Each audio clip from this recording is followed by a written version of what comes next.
Hey, my name's James Nicholson and welcome to my YouTube channel. Now, in this video, we're going to talk about a shocking rise again in house prices. This is going to be an interesting video. I know the comments are going to be very interesting on this one, but be nice and be kind in those comments.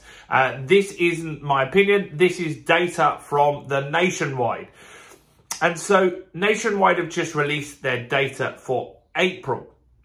Pardon me if I move a little slowly. I have a very bad back today. I think I picked up Amelie in the wrong way. So if I'm a bit slower moving around or I make some strange facial expressions, that's why that is. So if you don't mind, because I'm in pain making this video, if you could help me get out of pain by smashing that like button over there, guys, that will really help. And subscribe and hit the bell if you didn't already. So Nationwide, they're saying that house prices in April have gone up by 0.5%.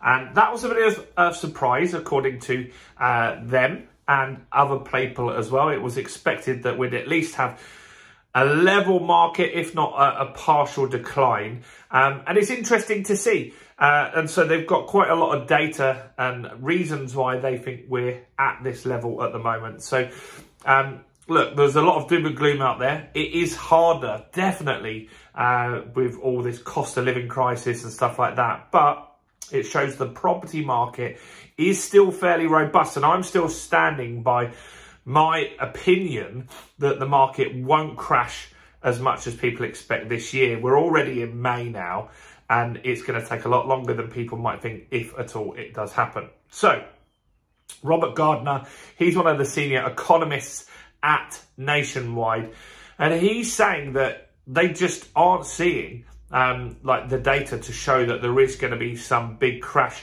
Now this data that we're getting here, they're saying is transactions that are completing from people starting that process around the mini budget, which is interesting.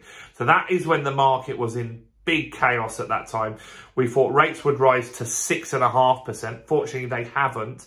And there was all sorts of chaos in the government. Pound was tanking. Everything was going wrong at the time. And so these are those deals that are coming through now, which is interesting to see. Now, the annual drop they're saying is 2.7% now, which is lower than they were expecting. They were thinking it was going to be 3.4% on an annual basis, the decline. So 2.7% is nothing really, because if you're looking for a new deal, you can always find a deal where you can get 2.5%, 3% off, or you can add 3, 4, 5, 10, 20% to the value of the property to protect yourself as well. And as an investor, as someone watching this channel, that's the kind of deal you want to be looking for, is one that you can buy cheaper, or you can add significant value to it, and that protects you from these cycles anyway.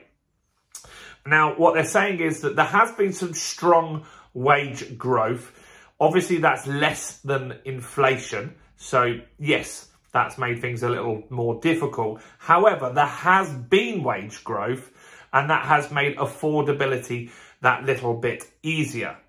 Also, they're saying that there are deals that just didn't go up as much as the base rate did with the Bank of England. So there are way better deals in the market now than we had at the back end of last year. And also, since we've had rate rises already this year, rate rises haven't really been pushed through to mortgage products and aren't hitting people. There's fixed rate deals you can get now that are lower than the base rate. So there are some good deals out there. So that's making affordability that little bit better. The fact that there are better deals on the market and people have had some wage growth is making affordability that little bit easier. Now, this is interesting from Nationwide. What they're saying is peak to trough. So the peak being last year, and we've already had 2.7% off. They're saying that they've seen the total drop in the market being 8%, which is what I said. Maybe they're watching my videos.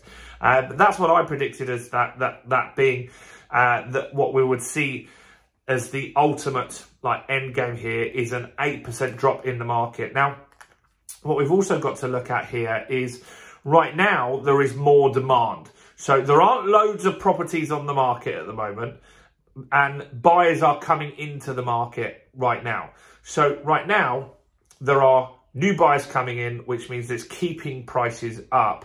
But what they are expecting, and what the analyst, the economist even, at Nationwide said that they do expect is by the end of this year that more stock will come onto the market, and that will allow for that 8% drop. Right now, what you're not seeing is you're not seeing loads of new deals coming onto the market. And that is really what you need to see in order for the market to move significantly.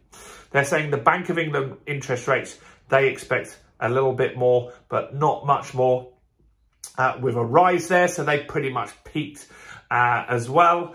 And they're also saying that, look, surveying the British public is they're more confident since February than they have been for a long time. And so that all of that coupled together means that they just see the market being fairly stable for now. So we've had 2.7% down. We're looking at another 5% according to Nationwide. That's what they feel. Now, when I've talked about who has an eye on the market, I do feel, my opinion is that these guys, the lenders, have a crystal ball that no one really else has. You see, you could get data from estate agents, which some people are. I've seen YouTube videos where they're talking about estate agents are saying that sellers are willing to drop their prices. But those estate agents work in little pockets of areas. Maybe they're a national chain, but they're not as big as a lender. And the lender at the end of the day is the person that really moves the market, because they're saying, this is what we will give you. This is the physical money that we will give you to buy that property.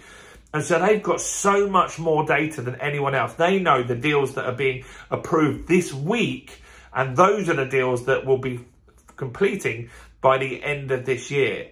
And that data isn't on land registry. That data isn't by surveyors, estate agents, or anyone like that. So look, they'll all have different data. So Halifax will be out in a few days, I'm sure, with some other data. It might contradict this. It might say that the deals that they're doing are down a little bit.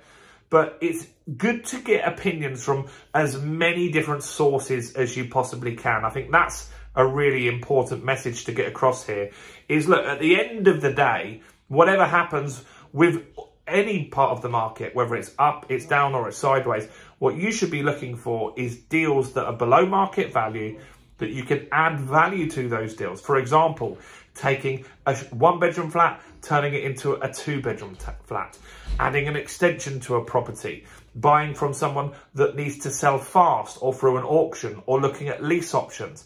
It doesn't really matter so much what's going on in the market.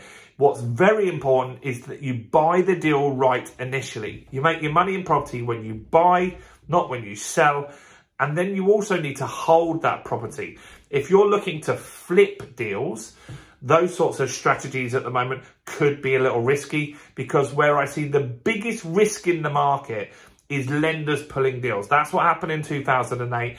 If we get to that point, another bank failed in America this weekend. If we get to the point where more banks fail, lending will stop. That's when deals get risky. But if you're like me and you're someone that buys property and you hold it, I've never sold a property in my life. I couldn't help you with what you need to do to sell a property because I've never done it. So I buy and hold. And when you do that and you fix a good fair interest rate, then whatever happens short term, long term, property will be a great asset for you. But let me know your thoughts on the Nationwide data. I'm sure it's going to be an interesting one in the comments. So do comment below, do smash the like button, do check out all the other content on my channel, including this video right here.